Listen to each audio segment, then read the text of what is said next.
permettez-moi de rendre grâce à Dieu pour avoir assisté au tracé de cette université, pour avoir accueilli le premier recteur Abdallah Cissé, pour avoir assisté à son départ et accueillir le recteur Makhtar Moursek, pour avoir assisté à son départ et accueillir notre cher lecteur, parent du Bawol, le professeur Lamine Gueye. Monsieur le recteur, je ne peux pas parler davantage sur vous, vous êtes mon frère. Vous m'avez déjà accueilli à l'université de Saint-Louis, sur invitation de la chancellerie du Canada, qui m'avait demandé de venir leur parler de la promotion et du militantisme des femmes. Vous avez organisé un standing ovation. Ce standing ovation, monsieur le premier vice-président, nous l'avons organisé au vote du budget de l'enseignement supérieur pour le ministre Mary Teuw Niane. Je rends grâce à Dieu d'avoir assisté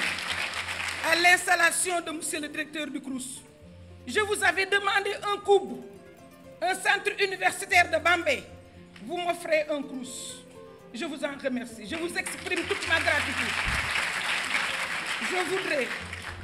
au-delà de vous, de votre personne, remercier le gouvernement du Sénégal.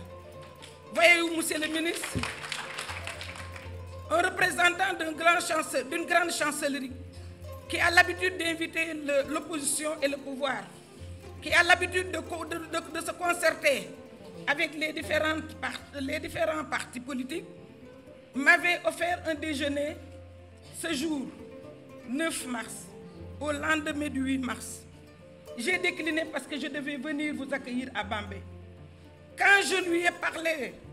de cette obligation, il a oublié notre déjeuner. Il a oublié l'objet de notre déjeuner. Il ne tarissait de louanges à votre endroit. Et finalement, il me disait que j'étais une opposante modérée parce que je venais accueillir un ministre de la République. Ce n'est pas du tout cela. C'est qu'il ne savait pas que Bambey, c'est mon premier parti. Il ne savait pas que cette université, c'est mon bébé. Il ne savait pas que je me soucie du bien-être de ces étudiants qui sont ici, qui se sont apaisés depuis l'arrivée de Lamine Gueye, j'ose le dire, parce que je parle avec eux. Je parle même avec certains de leurs parents. Madame la présidente du conseil départemental est témoin. Monsieur le ministre ma li la gërëm ndaxte lu ànd ak lu dalal dëkk bi te condition de vie wu étudiants yi lii def ci dépendre te man assemblée mën naa la ni bi ma la ñaanee lii nga ci def bi ma la ñaanee lii nga ci def bi ma la ñaanee lii nga ci def maa ngi ci sama 3e législature maa ngi Moustapha mii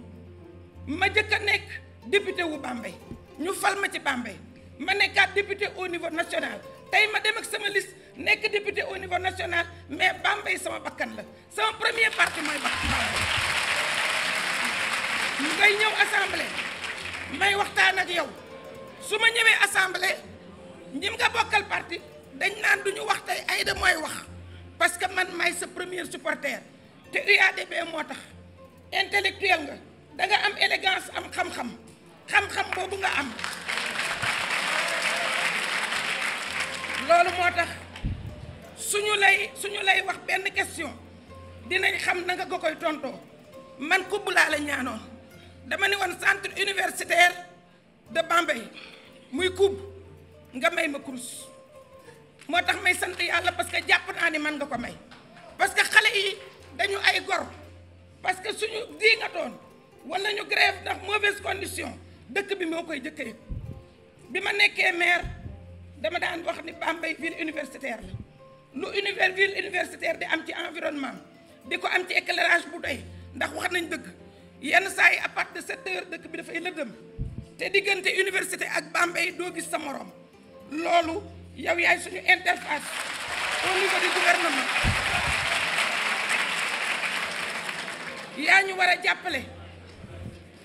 université Bambey bi wax naa la ko sa vote du budget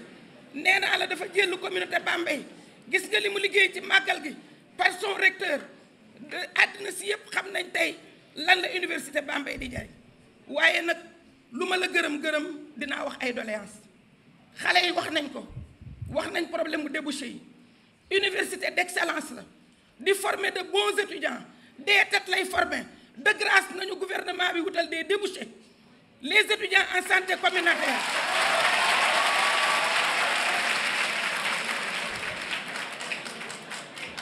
dañ la koy yóbbante